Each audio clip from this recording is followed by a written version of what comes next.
Welcome to this overview of the things that have changed in version 7 of Custom Cabinet Planner.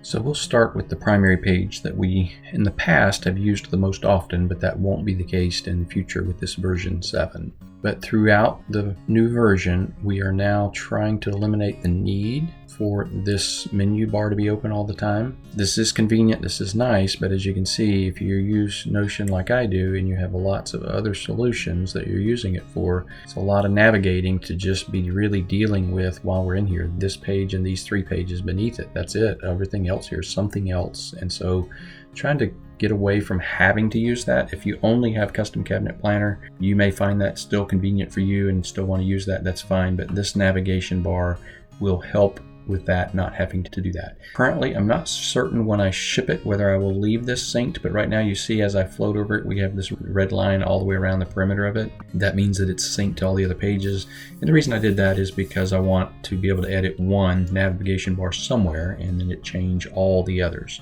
So what's changed throughout the program is that we have the navigation and that we will have instruction buttons throughout. And these instruction buttons just pop up, this kind of the center peak mode, and I have some simple instructions, but then there will be video tutorials for each thing. So if you click on the button for the projects page, there'll be a short video about the projects page of how I would expect you to use that. And so those are intended for new users or for your team, whether they're new to it or whether they just need a refresher that they haven't done that in a while. And then you can get out of these center peaks by just clicking anywhere else or clicking the Back to Projects button. It does the exact same thing. And so the navigation is one new item. The automation on the projects page of the Add Projects Data is new. This is one of the new features to Notion that has actually been expanded considerably in the last few months. And so now if you click that button, it will automatically, and just to give you a sense, because we're not going to go deep into those type of things, I will go ahead and show you exactly what the code for that is so that you can see. And we call this codeless, but there are formulas and there are syntaxes and things you need to know. But this is an automation using an inline button. There's 3 types of automations. One of the automations you'll see right here is this lightning bolt, and that is simply called an automation. This is a button automation, and then this button would also be a button automation. So you can have a button that's standalone, and then you can have a button within a database that does something, and then you can have the lightning bolt will create an automation. There are differences, but the interface is almost identical. So basically we're saying here that when this button right here, the Add Project Data button, is clicked, and you name the button right there. When we do that, we want to add a page to the Project Data database, which is exactly what we want to do, using the new Project Data template that we have created there. And then we want to change the name for that page to the same as this page's name. So we're going to use this page's name as the name of that page, which is exactly what we've always done. This Project Data database has only been in one version so far, 6. And so now we're working in version 7. We're just automating that process. For those of you that have versions older than that, you've not had the Project Data. And just to take a minute to explain that, the Project Data is a single database where you put the files or the links to the files for your drawings, your estimates, your proposals, the appliance specifications, all of the things that currently in older versions were actually just being added to the page, and so you could never refresh the template. If you did, you lost those things because they were part of the page rather than part of a database. Now, if I wanted to refresh the Castle Lot 2 template page, I could just delete everything and re-add it. Because everything lives in a database now, it would just come back and everything would be there, and I would have the newer version of the edited template. And so that's the reason that database was created. And then this is just automating that process so that it happens automatically. You just click the button and you're done with that, and it's there, and you don't have to think anything else about it. You don't have to cut and paste the name. You don't have to think about what to link it to. That's the last step here. You're gonna name it and then link it to the page that we just did it from. And so that's how that works. I won't go into all the automations, probably touch on a few of them, but I won't touch on all of them. So this page, that's really everything that's changed about it. And then when we go into a job, obviously lots of things have changed on the interface. Again, we will have the navigation. So now we're going to open into a side peek for this Chapman 114, the job that's been in every version of Custom Cabinet Estimator and now every version of Custom Cabinet Planner. And so if this is adequate space, or you want to drag this and just keep that available, if you're just popping into multiple jobs, the side peek's awesome. You can also drag it and make this piece much bigger.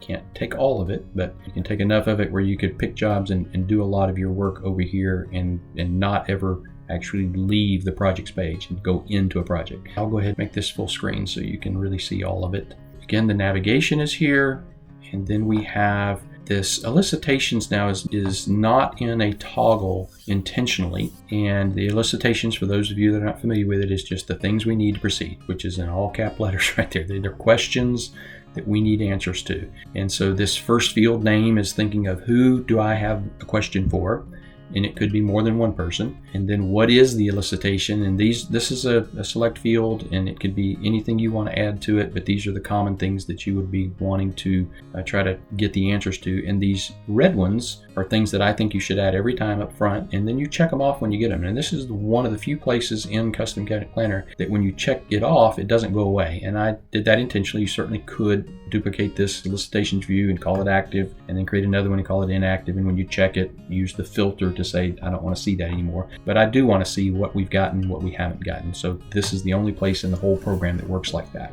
And so these are questions we're trying to get. We do try to get a date requested and a date received to try to know the difference. So if the client says, hey, why are you a week late on our job? Well, we asked you for this information on the 13th and we didn't get it until the 25th or whatever. Having that breadcrumb trail is very helpful. And then they're able to see this. We don't have it inside a toggle that they might not open. This is a high priority, and it can affect the delivery date is something we want them to see. And then this is new, this section here, and it is basically just showing the status of, do we have all our selections? Do we have all of our appliance statuses? Do we have all the accessories? Do we know what those are? And the delivery date status, have you given us an answer to that? And obviously this one, I've gone through that process and all those things are answered as done or not applicable or none. So it's all green, and that's green lights. We're ready to go. It will all start out red as need selections, or we're needing the appliance specifications, or we're needing accessories to know what accessories you want, or we need to know what your proposed delivery date is. And so this box up here is to help the client understand what we're waiting on to move forward for them. From here on down, other than just looking a little different, not much has changed other than, well, I do need to touch on this. This is new. This piece was not here. Parts of it were here in another form. And so now step one is here, but before that, you've got to kind of get this job prepped to start working through the 12 steps, even though there's 13 because we have a 3A and a 3B. But project setup and location. Location was here. It just lived in this general area, but it didn't have the same type structure as it has now. So before, we usually added our rooms here in the ballpark estimate. That's just where we did it. But once we started trying to think through phases, and we'll touch on that when we get to that, we needed to have another place to do that so that the ballpark estimate wasn't so busy. And so we moved it to here. So project setup and location. The step A, first thing we want to do before we even necessarily sit down with a client, is add all the rooms, give them their room names. And this add first procedure thing is probably going to go away. I'm going to leave it here for the time being, but it doesn't really make sense now. It was an automation when we were thinking in terms of that there would be a procedure for the laundry room and a procedure for the hall bath and a procedure for the upstairs bath. And that's just not the case, and you'll see that when we look at the new procedures. So this probably will just go away. And as a matter of fact, it was renamed after I did it to say first procedure, so that when you create the first room, but really it's just so redundant that all of these are here and we would only use it once, but it would just create that first ballpark estimate procedure. So it really doesn't make sense, and we'll probably just delete it. And this is just a checkbox saying you've either done it or you haven't. So once you do it, that box gets checked and stays checked. And you can uncheck it and do it again, and then it will check itself once you've done it. But this is where we add the rooms. And so we have 3 views here, and the objective is, while we're adding the rooms, to kind of be thinking through, okay, these are the rooms that we have. Now, how could we break these into phases that would achieve our ultimate cabinet quantity, tack time? How many cabinets do you want to build per week? And you also, I think that version 6 had some of this, but you can see here that some of these headers have this exclamation point right here. That is somewhat new, but I think I had some of this in version 6, but I'm not positive of that. So I've been able to give you some written instructions for these fields. So anytime you see one of those exclamation points, you can just hover over it and see what it is I was trying to tell you there. The video tutorials that I'm going to create are context sensitive in that they're only going to cover the topic where you're at and tell you what you do there. But these exclamation points next to the fields are just giving me the opportunity to say something like, in this case, room name. This room name will be redundant to the second half of the previous field, field, but it's needed for context in other areas of the app. And so a lot of people were saying, why do I create Chapman 114 laundry and then laundry? But again, in some places you'll need this field in addition to that, be able to understand that this is that particular thing. So we've got the idea now of just this phases, and this is also where you'll sort. I'm not saying that here, but you can see there's a new sort field that hasn't been here in the past, and it's just simply numbers that you type in, but you're just saying, I want everywhere I go in this program, I want these to be sorted in this order. I don't want the laundry room to be on the top and the up bath 3 to be on the bottom here, and then somewhere else them be completely different. I want them to be in this order. And so somewhat you're kind of thinking of maybe even installation order. What am I going to install first, second, third? And you may be using that to tell your installation crew what to install first, second, third, fourth, and fifth. But the objective here is that this phase is we're trying to figure out, and I've got some text there about it, trying to figure out how many cabinets is a typical week's work for us or a month's work for us. If you're a one-man crew or a one or two-man crew, you might think in monthly terms of we do 40 cabinets a month, or if you're a bigger shop with a team, you might think we do 40 cabinets a week. But these two question marks would be replaced with your ideal cap of, if you had $1 million job, you wouldn't even consider trying to build $1 million job without breaking it into bite-sized pieces, something you could start billing for. But we don't necessarily think that in the difference in a $25,000 and a $50,000 job. If our ideal week is $25,000, then a $50,000 job should have 2 phases. If our ideal month is 40 cabinets, then at that point, if we have an 80 cabinet job, then we would need 2 phases. If we have a 120 cabinet job, we would need 3 phases. So that's the idea here. And so as soon as you put one of these rooms, choose a phase for it, it's going to be summing them up. And so you can try to look for that ideal. In this case, obviously, we're in that 20-25 cabinet range. So we have 3 phases for this particular project. And this allows us to think through it. As soon as we change this to phase 2, it moves to phase 2. If we change this to phase 1, it moves to phase 1. So we can play that what if scenario as long as we want to try to figure out how would we break this job down into billable bite-sized pieces. That's the objective of phases. And then the sorting is to make sure they sort in the same way everywhere you go. To all the portals throughout procedures, they'll be sorted in the same way, and that you have control over how they're sorting. And if you want to change it, you can. So you can see the numbering scheme is,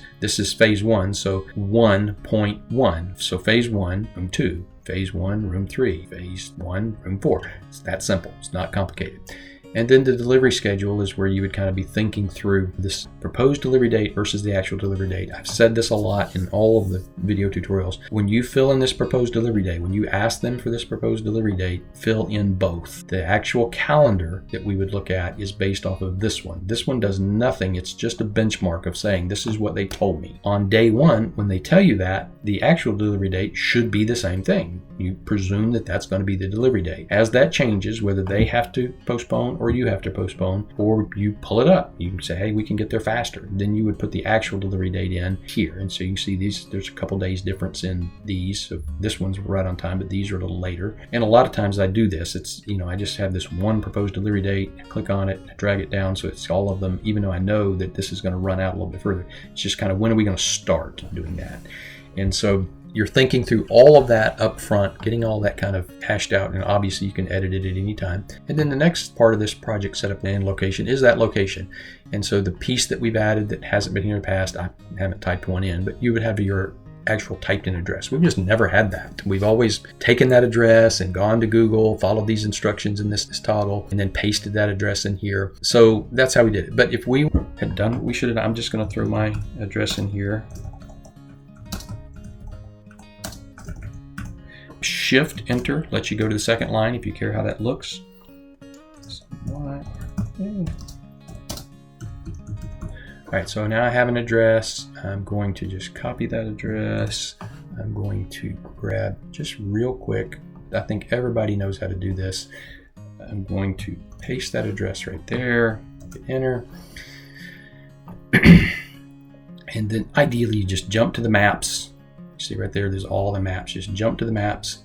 It's up here now. This is what you need right here. It's just, that's all you gotta do is copy that, Control C, copy that, or right click and copy, however you want to do it.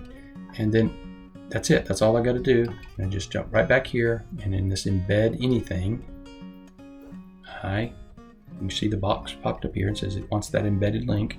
Control V or right click embed link. And so now we have a map, and that's all we've had in the past is just the map. You would get the address, but there just wasn't a written address anywhere. We just didn't have it. Now we do. And then of course, once you're done with that, you just close this up and you're done. And then you're ready to go through these processes that we've always gone through. And so nothing's really changed here other than maybe ballpark estimate is cleaned up some because we don't need all of those extra views we had. We've got a different process here. So, and I guess I do need to explain that. So let's go ahead and talk about that. That fairly certain nothing's changed here in the job information. I mean, make sure. No, I mean, we had the design inspiration images in version 6, room notes, project notes, and then the blueprint sketches. This is where currently most everybody is putting their appliance specifications here initially. That first list you get, this is just the list they tell you, these are the things that I'm going to purchase. And so that PDF of that goes here. And then your blueprint sketches and drawings, all the things you gather from the client. That's been there for multiple versions, so nothing's changed really there. But here in the ballpark estimate, we now have the ability to go ahead and create that ballpark estimate. You can have as many, and I don't know that a lot of people realize this, you can have as many of these rates as you want. So if you've got a really inexpensive line of cabinetry, right now this thing is just named cabinet cost. You could add a new rates database item that is closet cabinets or budget cabinets or premium cabinet. We're basically just taking 3 numbers that we draw from a past year's business, and then we're multiplying them by the cabinet number you plug in here. That's it. And so you could have multiples of these. When we click on this, we have the ability to pick what's there. Right now, there's only 3 things there, and we've only chosen one of them. If you have more than 10 cabinets in the whole project, you're going to use this for every single one of them. The only time you would use these is if it's a single room or one room that has less than 4 to 10 cabinets or less than 3 cabinets, less than or equal to 3 cabinets. So, and that's just being able to amortize the delivery cost over cabinets. You're bumping those prices up because you don't have enough cabinets to amortize that cost, that fixed cost of, I got to get in the truck and I got to drive out there and I've got gas and I got wear and tear and all those things. So you're just bumping that price up. Then 3A, things changed here. Well, I'm getting ahead of myself. Ballpark estimate grouped. So because we created those phases, we might want to look at them in phases. Maybe that would be helpful for you. Most people would not want to look at this ballpark estimate in phases because now we don't have the total. We just have subtotals of each of the groups. So it's here if you need it, but you'll probably use this most of the time when talking about ballpark estimate. And then there's an option to email the ballpark estimate. And so there will be a video specific to those components. I'm just telling you in this video what's new. This email ballpark estimate, you've got to have an email address in there. Obviously, I've typed mine in. I'm drawing in the one from the client. You'll see that if you've typed in an email address for the client, I'm pulling that in as a lookup here, and then you're able to type it in here, just so you're not having to go look for it. And then to get this link, you would just pop back here to the ballpark estimate view, the one you'd want the client to see. And from there, so right here on the ballpark estimate view, you'd say copy link to view right there. And then you would jump over to the email ballpark estimate view and paste that link right here. You don't have to paste it for every room. We just need one. So you can just paste it in that one. And then when you click this button, it will execute that automation and it will send them an email that you've already pre-prepared. We'll talk about all of that as we go further through this, but that automation, you can see that this lightning bolt is blue. That means there is one. So if there's a filter or a sort or an automation, they turn blue. They're gray like these other two are if there's nothing there. So if we clicked on this automation, we can see right now there's only one, and it's the email ballpark estimate. There's 2 others throughout. There's one to send the drawings, and there's one to send the proposal. So those are the ones that we've created so far in this new version 7. But you need to get that link from this view and then paste it here. And then when you click this button, it will just send them an email. It's a formed email that you're going to type in what you want one time, and then it just sends that email to them and gives them a view to it. And I'm going to go ahead and, since it's got something here, I have no idea what that is, but I'm going to go ahead and check this and show you. It's going to check and then it's going to uncheck. And the reason I wanted it to uncheck, I set the automation to uncheck, is to tell me that it actually did its thing. I don't need to know that I've done it because I can do it as many times as I want, because the email is going to be sent when I do that, and that's all I need to know. And so when the email pops in, now this takes at least 2 minutes, sometimes 3 minutes, even at times up to 5 minutes. So I'm going to come back to that. But that email was sent. when it comes in, I will go bring it up and show you that. Check delivery schedule. If we're thinking through this ballpark estimate thing, part of the conversation might be, hey, when can you install the cabinets? Or you're asking, and so you need to be able to pop into your calendar and say, okay, well, we're busy here, and we start working through the months and say, we're finding that blank spot. Okay, here's a week that we can maybe do your job here, that kind of thing. Where will it fit? That's intended for you to be able to talk through that with the client. Selections, the only thing that's changed in selections is that there's more items. And this particular doesn't have all of it. I'd have to reload it. It's got, the sink type has been here for a while, but the casing width is new, the back band is new, the plinth blocks is new, the floor thickness is new, and then all the things you're used to seeing are here. There's also currently a new field that just hasn't, this one hasn't been updated, this particular job, not that the program hasn't, but there's a crown height question as well, because that's a question we want to ask them early on. Accessories group, nothing's changed there, so let's close that up. I don't think there's anything else here we need to look at other than when we get to these, and I'm not going to go over each one of them, I'm just going to touch on one of them, like the formal estimate, but drawings are the same way. So you have the option to use a file folder. So this is a folder within, say, Dropbox. So let's say I'm going to open a Internet Explorer, and this will work. Doesn't really matter which cloud drive you choose to use. I'm going to just use my customer folder because some of my customers have a folder with some things in it. Might not be broke up like I would do it, but let's look at Kingdoms. So you'd have like Kingdom Custom Cabinet, that would be his primary folder. You wouldn't need that, but then you would have your job folder. So these are some of his jobs. And if we went into any one of these jobs, we might see something like this is the builder and these are homeowners. I think your structure should be, once you get to that level of this is the job, the Pettit job, there should be at least 3 folders there: drawings, proposals, and estimates. You could have the primary folder, but then there should be those 3 folders, and then inside of those folders you would have your estimates and proposals as a PDF. And so if I wanted to put something, let's say we wanted to grab, well, here's some drawings. So let's pretend that we're going to use these drawings. So these are the preliminary drawings. They've been converted to inches. And so we just can right click on that. This is Dropbox, OneDrive, and Google Drive, Box. Any of those drives would work like this. You can even see right now, I've got a OneDrive option down here. Because I'm using Dropbox, I have this item right here, Dropbox, and it just says copy the Dropbox link. And so that's all I would do. So I want to share that file. Now I'm saying you should have a folder for drawings and a folder for estimates and a folder for proposals. And so if you have a folder, you would do the exact same thing I just did with this file, and you would copy the folder, and then they would just look at the dates and names to pick out the last one if you were wanting them to see that. And they would have access to all of the estimates. If you had 3 revisions, they could see all 3 and they could see the date that they got all 3. And that would stand up in court more so than just, hey, we didn't realize there was a 3rd one. We thought we signed the 2nd one, that kind of thing. So, but you just copy this link, and then here, you would just paste that. And so if I click on this right now, I don't know what that is, but if I click on this, it's going to open in a new tab. I'm in the Notion app right now, so it's actually opening in a window. So I'll have to slide that over here.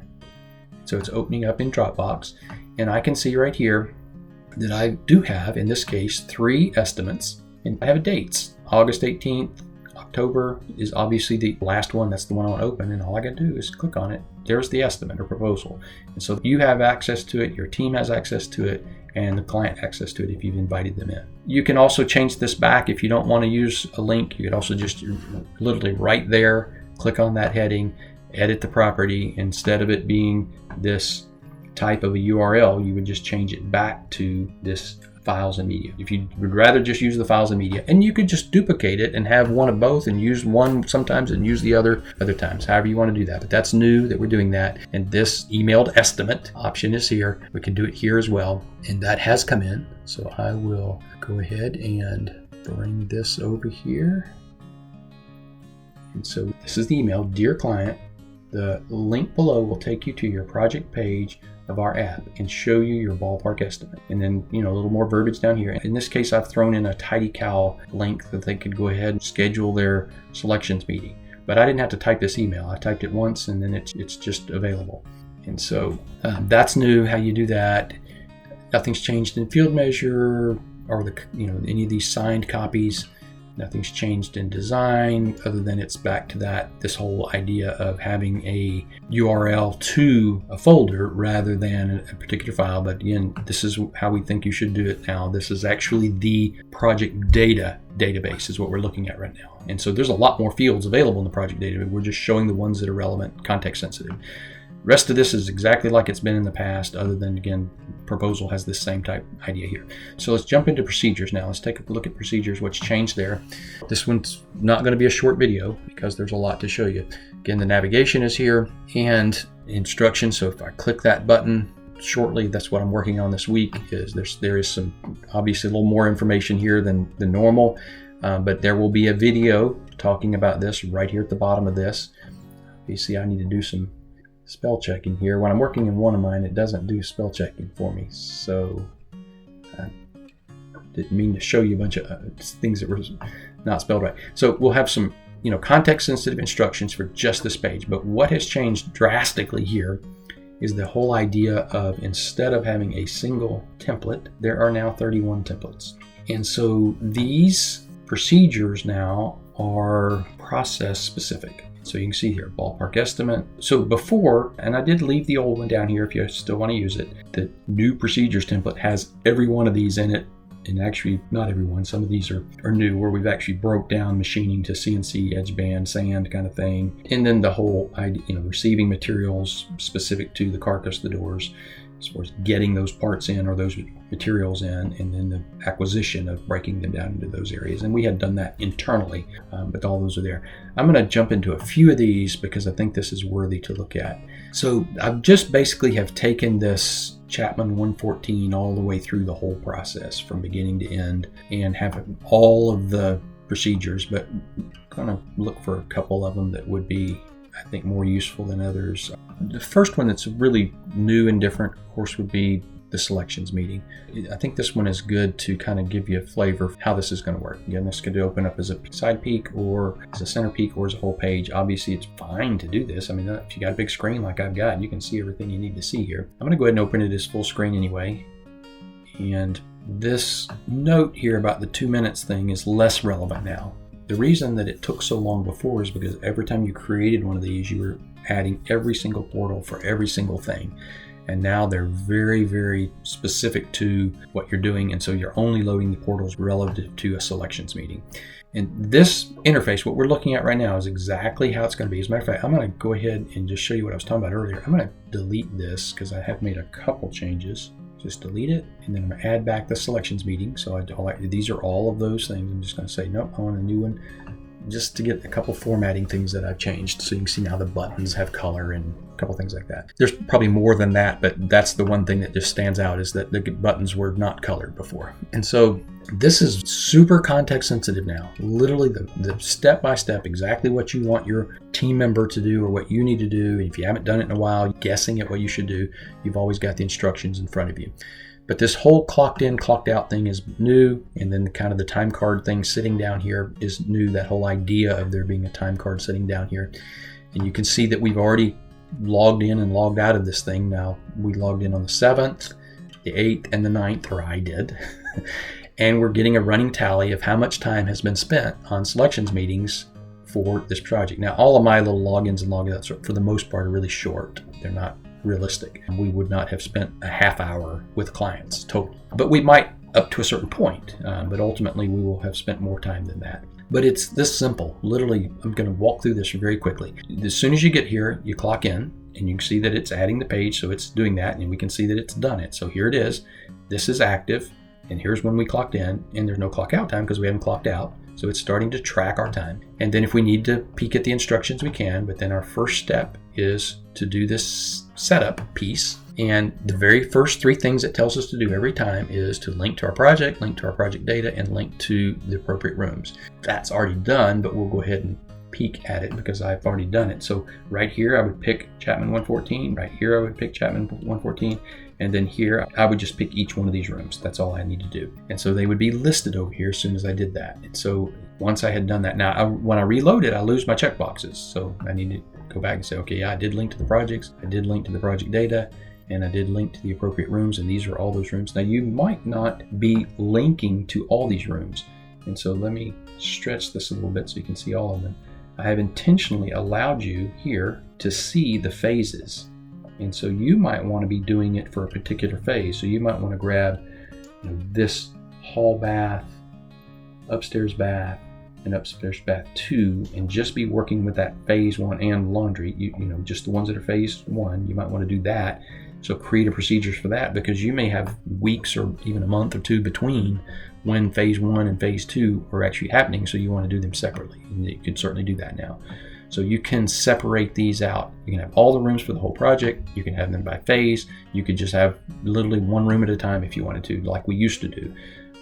But there will be process specific. As soon as I've got all my rooms in here, now I'm way ahead of this right now. This is it, complete and done. But when I come here, this should already be set to whatever the last step was. And all I got to do is set this to in process. And so that would be the thing to do. Set that to in process. So your statuses, it's walking your team members through that process of keeping these statuses up to date.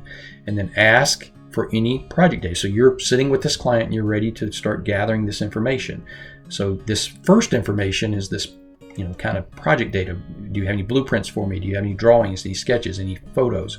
So I can upload those here. I need your plant specifications. If you don't have them, I need to get them. And then any job notes that you need to have, gate codes, garage door codes, all the things that we've had in here for a good while. I did add the electrical panel location and the water shutoff location in the last few versions. But temporary power, I think, is new. And then, where is it? Do we have it? And if yes, is it close? Do I need a long extension cord, short extension cord? Do I even need an extension cord today with all the battery operated stuff? So walking you through getting all these status stuff up to date before we ever start the process. And then when we jump into the process, I don't think a lot of this stuff has changed. Now we're looking at this would be just like the processes in version 6. Anything prior to version 6 probably didn't have a very sophisticated version of process. I'm not putting nearly as many things into toggles. I'm just making them right there visible. This idea is new. Once you start using it, it will make perfect sense to you in that we're trying to now track the status. This is what was showing on that projects page where the client would see whether they've made their selections or not, or whether they picked their appliances or not. Obviously, for some rooms, there are no appliances. In other rooms, the appliances are not applicable or none. It's irrelevant of which one of those you use. And then some of them they are, and they're either done or they're in process. Either I haven't started picking them out yet. That's where it will start, is not started. And then once you start working with them, you would set it in progress, which is what we would have done up at the top of the page. And then it's either not applicable for this room, or there are none. Not applicable, like a bathroom is typically would be considered not applicable. They're not going to have an appliance normally. But a wet bar normally would, and if it doesn't, you'd just say none. So, and then once you've got those selections, you'd say done. And then you're sitting with the client, you're gathering all this information. So it's kind of broken into these 3 or 4 categories. What are the selections for the doors, crown mold height? There's that crown mold height that I was telling you about. Also asking the ceiling height. I wasn't asking that before, but we're asking the ceiling height for each room while we're sitting with the client. And that wasn't loaded before because I hadn't reloaded the template. But the ceiling height, crown height, plinth blocks, back band, floor thickness, sink type, and then we get into the ones we were used to, exterior, interior, and all those things. A lot of these are new. Even the level wasn't there before. So what level? Is first floor, second floor? Where do these cabinets go? That will help somebody else throughout the process to be able to ask that question and then be able to maybe even write that on the cabinet, back of the cabinet or on the nailer or whatever, that this is on the first floor, second floor, basement, whatever. Then you need to get this appliance information. Then we need to be able to get the accessories that they want. You can see there's lots of accessories chosen here. And then if they needed to, we could pop into the accessory list to show them all the accessories that are available. And then let's talk through this proposed delivery date. We're actually prompting you to talk through this with them. Set these statuses as you're going. And then when you get done, this is kind of the magic of it all, is that this is all context sensitive right now. This particular one happens to be gate 0. And so those of you that have read Goldratt's Rules of Flow by Ellie Goldratt's daughter, you know what we're talking about when we're talking about gates and we're talking about full kit. And so we have a big red banner here. We're not going to move forward with your project until we have full kit, until you have made all your selection. You can't pick 90% of it and us move forward. We won't start because every time we start without full kit, we have delays. And then the delays get very, very expensive for us. And we're having to figure out whose job we can move forward. How do we push you back? How do we store you? All those things.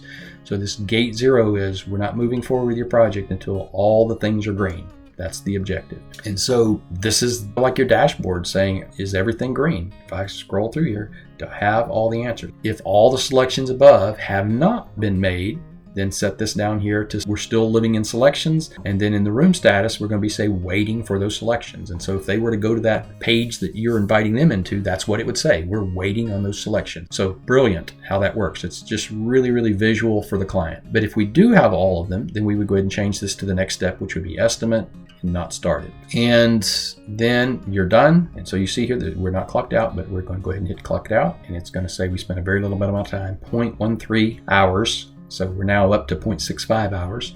And then just jump right back to our procedures. And so each one of them is like that. And you will either create one for ballpark estimate, one for design, one for each thing for all the rooms, or some combination of the rooms, or even for every room, doesn't matter. You ultimately might want to start paring this down to what you see here with some sort of filter, more than active and inactive, and maybe even just say, for the last month or quarter kind of thing. So you're not seeing everything, maybe pending or not, moving forward. Is like it should be, because there is a lot of fields here. We could also wrap this up really tightly by just saying don't wrap that. All the ones that wrap, if you were to say don't wrap those, it would get a lot tighter. I kind of like to see all of them. Totally up to you how you set that. But if you set each one of these that are wrapping to not wrap, then it would just be a single line for each one of these. And you could even have a view that's just specific to that. Just have one view that is a single line and one view that is wrapped and unwrapped, however you wanted to say it. And so that's everything about all the things that are new about these procedures. Then inventory, I've spent some time here. Now inventory is kind of thinking through the whole Kanban process. So we have this below minimum needs to be ordered, or the below minimum, we're going to go pick this up. We have a vendor close by, and then somebody's going to order it and put it into the in order column here, and then we're good. Column that the inventory is good, it's come in, we put it back in the bin, and we're good. And then it's a non-inventory item. The job specific stuff could live here if we wanted it to. The light rail was just an example. Crown bolts, light rails, things like that could be non-inventory. We don't keep these in stock, we order them job specific, but we do want to have something so we could show this as opposed to just having a select field for inventory. So we have a board view. Gallery view might for some people be maybe better, I don't know. You could show as many of the fields as you wanted to, but gallery view, table view, so that you could change things quickly, kind of in an overall look at everything. Be quicker to change prices here than it would be to go to each one of those cards, although it's not bad when you go into board view or gallery view, either one. If you open something, as long as you don't open it as a full page, if you open a page and you let it open as a side peek, center peek, then you can navigate to the next item right there. I don't know that everybody knows that, but you can navigate to the next one and the next one, and then just keep going down that list for each item. So that might be helpful. You probably would want to go to the gallery view, because this is only going to look at the things that are in this column. That navigating by the carrots is only going to look at things in the column. This gallery view would go through the whole list because they're all one thing rather than a bunch of different columns. And so that's new. The other piece would be, let me go to this screw is where I did this. I do want to show you this. So now we have the ability to do this whole idea behind this QR code. And so the objective would be that you would print this. This is your Kanban. You would print this. You would export this and print this. And that is done using, I have a video specific to Kanbans at some point in time, and that's done here on this export piece. We'd export this as a PDF, and it's just a page, and you can fold it in half, fold it in a quarter, however you want to do it, and take it into preprint and make it smaller, bigger, however you want to do that. If this is out there where these screws are, and it is, let's say you have two bins, and one's kind of a big bin and one's a smaller bin. The smaller bin is kind of your backup, so that when you get to the Kanban card that we'll continue to use out of the smaller bin, but the big bin's empty, this is at the bottom of the big bin. They take their phone out of their pocket and they shoot this QR code. When they shoot this QR code, all it does is open this page. So right now it's set to good, but that's not true now. So they would just simply say below minimum, and most of them would know whether you're going to order to pick it up, but whoever's responsible for that would know to change that if they were wrong. But in this case, obviously, if you're in Tennessee and Hayfel is in North Carolina, you're going to order it. And so now if we were to go back to the inventory, we would see this in that column. And so again, remember I talked about this breadcrumb trail's kind of changed, so you could click here in the three dots and jump straight to inventory if you wanted to, or you could back up twice. Now if we look at this in this board view, we will see that those screws are no longer in the good column, but they are in this below minimum order column. And so now somebody would get a notification because this is assigned to them, and so they'd get a notification. They would order it. As soon as they ordered it, they would either change that or slide it over here. Either one does the same thing. And then somebody else when it comes in, would bring this up and say, okay, this is what we ordered. We got what we ordered. I'm going to take it, put it in the bin, and put it back here. Those steps are all one of the new procedures. One of those procedures is how to do that, how to receive that thing, how to order that thing. Both of those steps are in there. Vendors, nothing's really changed other than it's here and it has navigation on it. And I don't think if we open a vendor that anything has really changed about the vendors. Yeah, it's just like it was. You can have a primary vendor and a secondary vendor. So if you have more than one vendor listed in the vendor field, then you're basically saying that the first one is the primary and the second one is the alternate. Team has changed drastically, but I don't think it takes long to really show you that. Again, we have the navigation here, but this is now a database rather than just a template. And so you can use the internal template rather than a page that you copy the page kind of thing. So you actually create your new employees here by saying I want a new employee. But I'll open up this one and kind of show you. I've just used my two profiles that are in Notion to be able to distinguish different levels of things. So this is super simplistic in that we've only got a couple fields. We've got a status field that is basically saying, is this person still here? Is this somebody that's applying for a job, somebody that works here, or somebody that quit, or somebody that's fired? That's simple. And then this is their dashboard. This is where they'll do their stuff day to day. Lots of things have changed here, but I don't think there's a lot of reasons to really look at every little piece of it.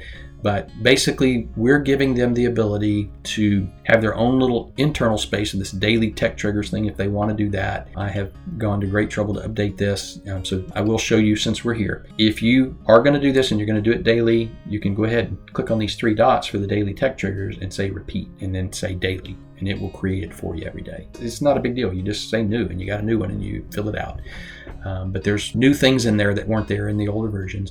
Weekly report out's been integrated as a database, not just kind of a side peek thing. And so they would do their weekly report out. It has a little bit of kind of coaching instructions. I'm not sure this one, December 15th, that probably has got pretty good information in it. This is not the latest and greatest. So if we create a new one here, we should get kind of this Elon Musk reminder. Yes. So weekly assessment. What did you get done this week? And so up here, they're just going to say what is the week ending, put who they report to, and what's the status, on time, at risk, off track. If you really want to get your guys thinking and working with you, and the objective being here with this status to say on time means I'm good. I don't need anybody to help me. Everything's going well. At risk means probably don't need anybody to help me, but just know that if anything else goes wrong, we're going to be late. That kind of thing. This is yellow. It could get bad. And then off track is it's bad. We're off the tracks. So that's the employee being able to let whoever they report to know how they feel about their week and whether they're on time, at risk, or off track. And then the priority of what they're working on. They may just be doing low-level stuff that's just not that critical. So saying that they're off track, but I'm sweeping floors doesn't mean I need somebody to intervene. But if the priority is high and they say it's off track, somebody needs to intervene. And then they just kind of sum up here. What did you get done this week? Making them think through that is great value if you'll do it. Some of these are specific to them. So this is basically going to be empty. If you were to log into their page, it would be empty for you because the filter here is saying me. And so the only reason I'm seeing the 4 items that are there, all of them are just made up items, is because I am me. I'm logged in as me, and these are assigned to me. So if they're assigned to them, they will just see the things that's assigned to them. It could be one page for everybody, for that matter. So it's a unique, context-sensitive filter that they have given us. But most of these, like sales pipeline, is not filtered at all. This is what's in our sales pipeline. This is our job site status process. All of them. Everybody sees the same thing. It's all of our projects. And we're looking here at the job site statuses, and we're looking here at the room process statuses. Same thing for punch list, callbacks, delivery schedule, production schedule. All these things are everything, not just something specific to them. With this template, I have all the things in here. And so this is just a really quick, big, giant overview of what are our selections sorted by the actual delivery date. And so obviously these things shouldn't be red. They definitely shouldn't be red. They should be something other than red. Actually, January 15th, these are supposed to get installed. You can see here, this is the progression of going through this all the way up to January of 26. And so this is a big giant red flag that we don't have all these answers. Obviously, it's just made up work. So again, if you have questions specific to that, you click on that button. If you got a question specific to selections, you click on that button. There is a context sensitive button everywhere, and those are the videos I'll be making this week. Is trying to have something there short and sweet of what's the objective of this piece of this. And so that's new and changed drastically. Really trying to give the team members a dashboard to work from so that everything they do is from here almost exclusively. And so there's a team member section on the internal, and then there's an employee directory in admin area. Admin area you would not invite your team into, and this is where you would have things that they should not see, but it is where their real data is. But I've been able to integrate this assessment into this person's page, and so you can do the assessment of them. Every time you create a new team member, you'll get a new blank assessment for you to fill. It's not blank, I have 1 star in everything, and you would just add all those. So that's really awesome the way that works. You're not having to duplicate a page and rename the page. That when you create a person, you're getting a new assessment. Job application is new. Now that we have these forms, you can invite them to this page, send them an email that invites them to this page, and they can fill this out themselves. You put as many fields as you want. I've got the obvious stuff: name, birth date, social security number, mobile phone, personal email, street address, city, state, zip. If they have a resume, they can upload that. You can make that required if you want to. I didn't. You can see there's a little star next to the ones that I'm saying you got to answer that, but your resume would be optional. Their LinkedIn profile would be optional. Their favorite dessert would be optional, but you put whatever you want in here, and when they fill this out, your profile for that person, for the employee directory, is filled out. They've answered all those fields for you. You're not having to do that, and those forms are throughout the program. Instructions is where all of those instructions are living. I don't even have navigation to this page, and so this is where each one of those instructions would live. And so if I open this one, it's specific to that general overall thing of this particular program or app. And so how to use this app, companies, contacts. And so these are our primary pages on the external part.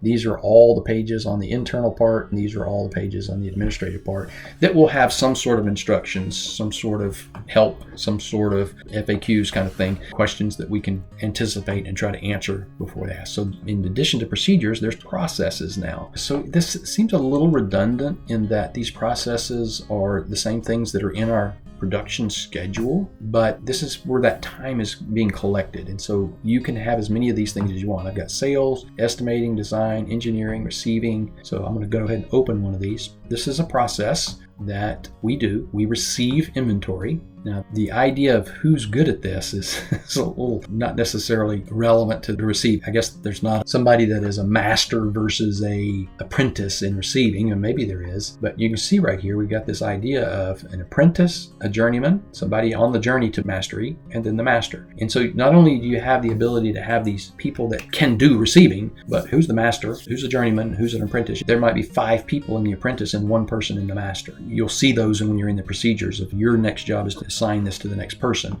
I don't intend for you guys to come here. This is just happening in the background. We're using those fields. We're just using them somewhere else. But that's a part of this new version. For every process that we have in that sequence of events that we call the production schedule, that there's actually a database that tracks that stuff. And so if we were to go to the sales piece, the salesman might be doing some things that are under other processes. The salesman's probably the guy that's going to do the ballpark estimate. The salesman might be the guy that's going to go field measure. But this is actually listing all the things that somebody in that process has been doing. And so in this case, the salesman did the ballpark estimate, he did the selections, he did the selections meeting, he field measured, double checked the field measurements. So that piece of it is integral to all this timing, working, being able to see these times and all of that stuff. And we'll be able to sum up those times and have reports for the times. And the objective of this clock in and clock out is to be able to gather some tack times. Yes, this could be a time clock for your employees if you want it to be, and I'm glad to do that. It's pretty simple to do. I'm not doing it in this version because I think everybody has a way to track the person's paid time, the time they'll be paid for. But again, we could have a separate time card specific to the team, work exactly like this, where they would go to their dashboard and clock themselves in and clock themselves out at their dashboard. What I love about this is that it's context sensitive. While you're doing it, you're clocking in and you're clocking out. There's not really any excuse to forget. You can't not see that. And then you can, on a daily basis, look at your time card page. It'll have all the times, and if somebody's left something open, you can go ahead and clock them out, make a note of that, say tomorrow, hey, how long did you do that? You didn't clock yourself out. But there's really no excuse for them to not clock themselves out. So right here in this link to procedures, when they go to jump back, I could have a box pop up right here. I might do that. Have a box pop up and say, did you clock out? So that's all the things that are new. And again, there will be short video tutorials for everywhere there happens to be one of these buttons that says instructions receiving material. So there'll be a video about receiving material. There'll be a video about ordering materials. There'll be a video about design. There'll be a video, and it's not about your design software. It'll be about how to kind of walk through that process, setup, process, make. Context sensitive. I'm sitting here, I'm looking at this, but I'm not sure.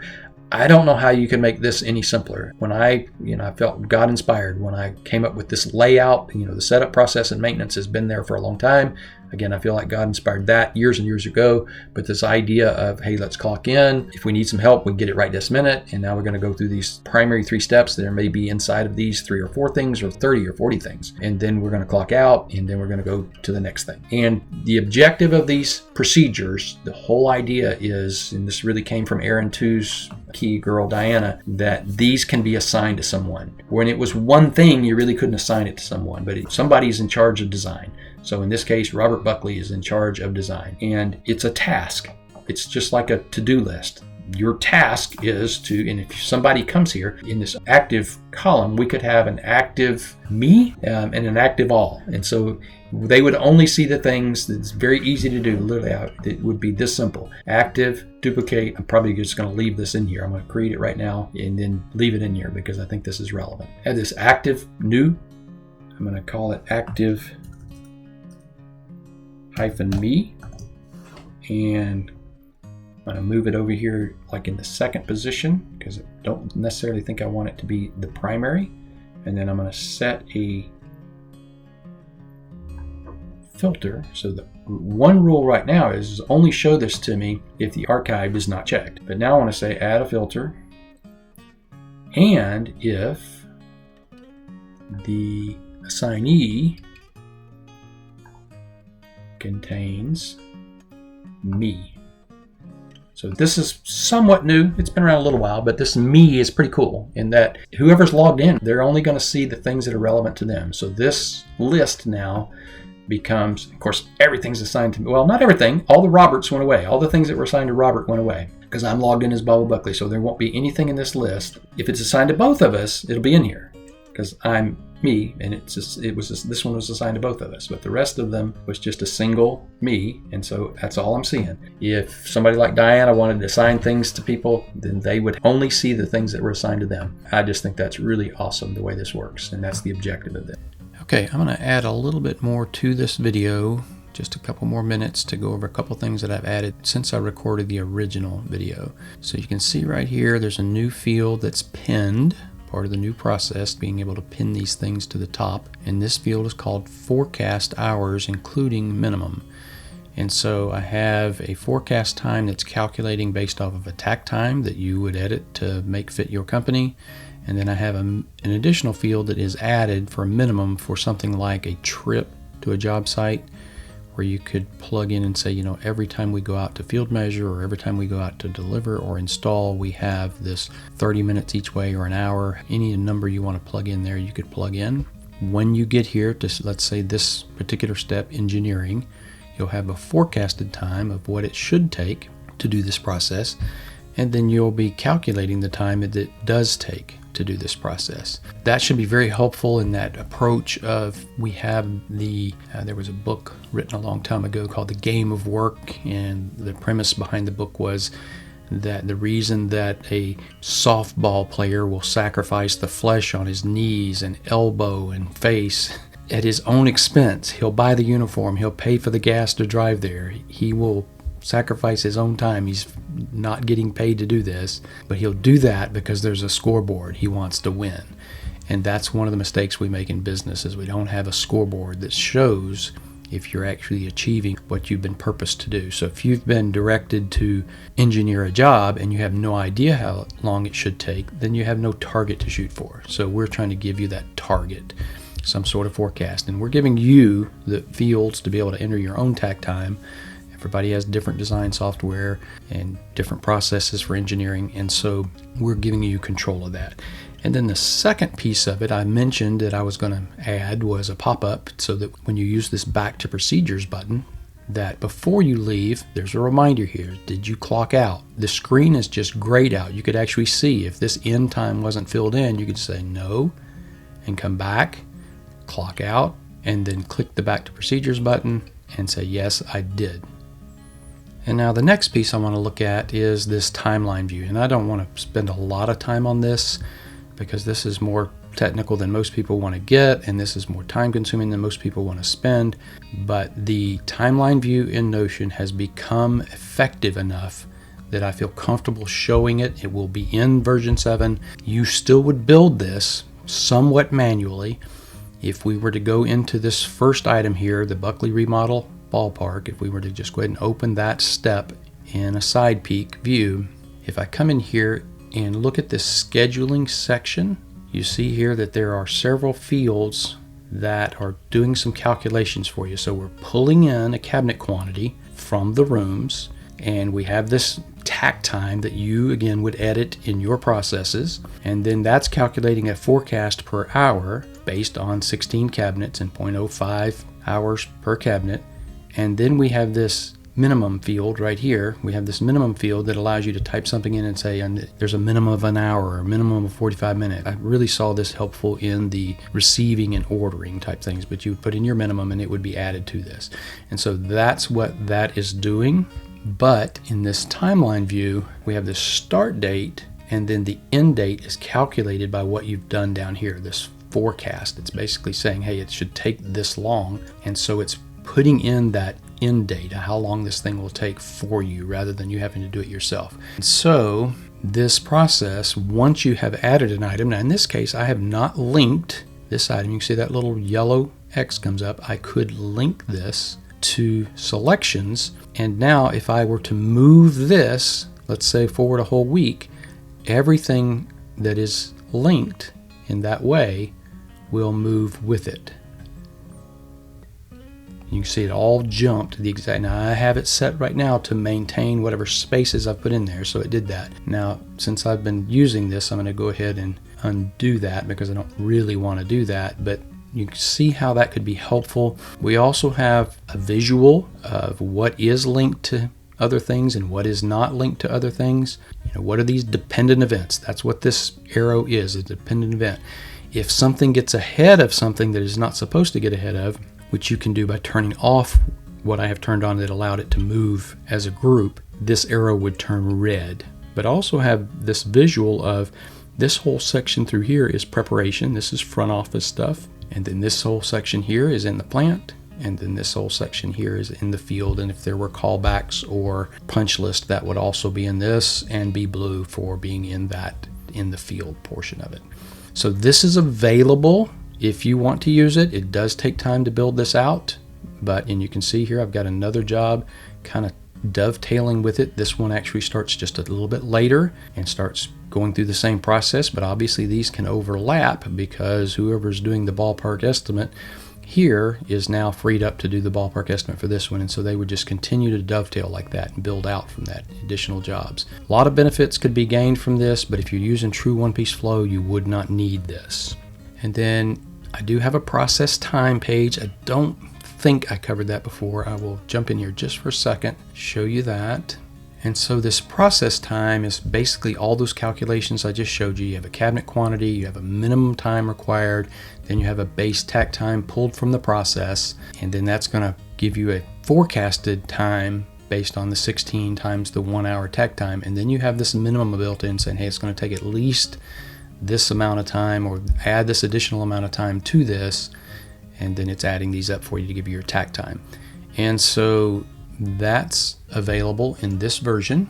And then I have a one chart view just to show you what you could do with a chart, and I'll just spend just a few seconds on this. And so here we're seeing on this vertical axis, we're seeing this link to process. So these are all the processes, basically starting at sales and ending at callback. And then this is the forecasted hours, including that minimum, so the sum of those. And then you can see kind of the legend down here. The blue lines represent the Buckley remodel, the gold or yellow lines represent the Chapman 114 project, and the green, which only have one task so far in the green, is the Notion automation test project. You can actually see that each one of these, like 0.89 hours for the proposal for the blue one, which is the Buckley remodel, and 3.05 hours for the Chapman 114 for that port. And you can roll over each one of these and get that little summary of that. So this could be really handy. It's just going to be working in the background all the time, and you can come check it anytime you wanted to.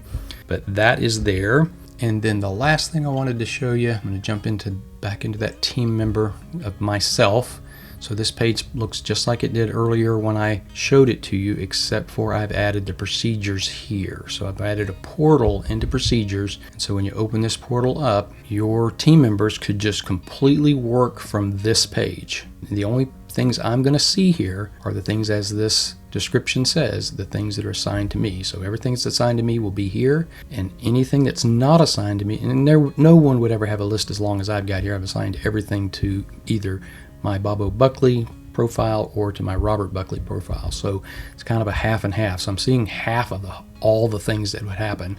You see there's one that's assigned to both of us, and so you can see that there are 2 items, and I would see that in the Robert list as well. But this is now giving them the capability to work here from their dashboard all day, every day, and to have a peek into every single thing.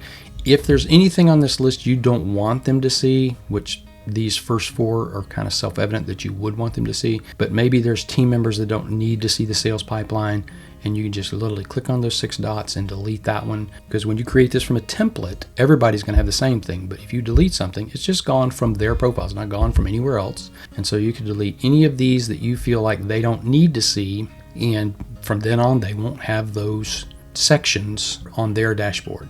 So hope that was helpful. Sorry for the length.